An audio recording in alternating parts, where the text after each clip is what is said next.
Today's education tries to think of a child as a piece of matter which has to be hammered into an engineer or doctor. But we visualize the child as a flower. You cannot make a flower happen, right? Of a particular color, of particular size. All we can do as gardeners is to create the ecosystem, to give it the best, earth, sunlight, water, and so on. So as teachers, facilitators, and parents and educators, we can only create a good ecosystem and allow the child to flower.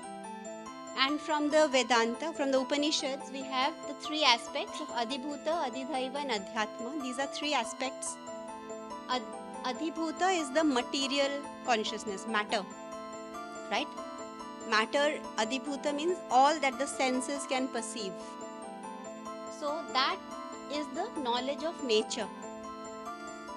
The knowledge of nature, nature that God has created, okay, is Adhibhuta, the material world around us, and that we can learn through natural world and how the world works. And it can be done only through contextual education, and that gives rise to material freedom. You know that in India, most of the villages are being abandoned by the villagers and they're moving to cities, and I see that's also happening in countries like Spain, etc. That's because even though the villagers are very rich in a lot of livelihood opportunities and minerals, but the education is not empowering them to take advantage of that context and to do something meaningful. And olden India was absolutely self-reliant because every village was self-sufficient for 80% of their staple needs. All the food that they ate, they grew themselves, the clothes, etc.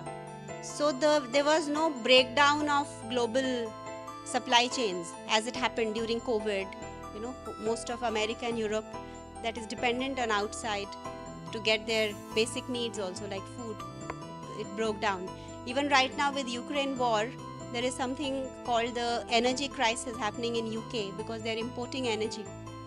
Whereas Indian system was local self-sufficiency. And that's what happens when the material world has been mastered through contextual education and we are materially free.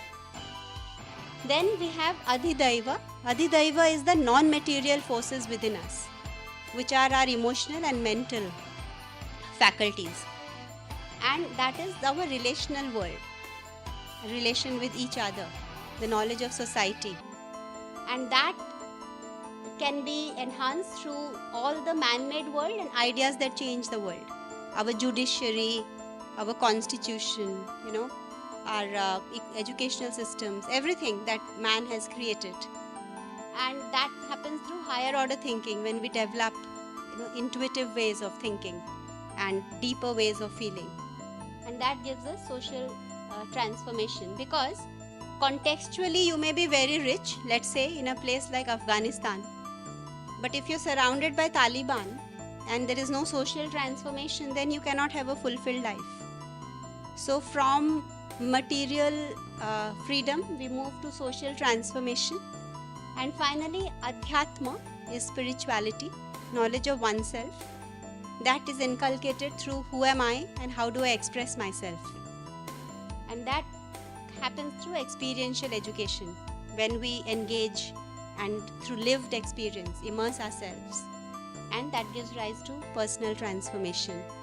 Because you may have material freedom and a great social structure like the Scandinavia has, but also it has very high suicide rates, for instance, because maybe the component of personal transformation and spirituality is missing.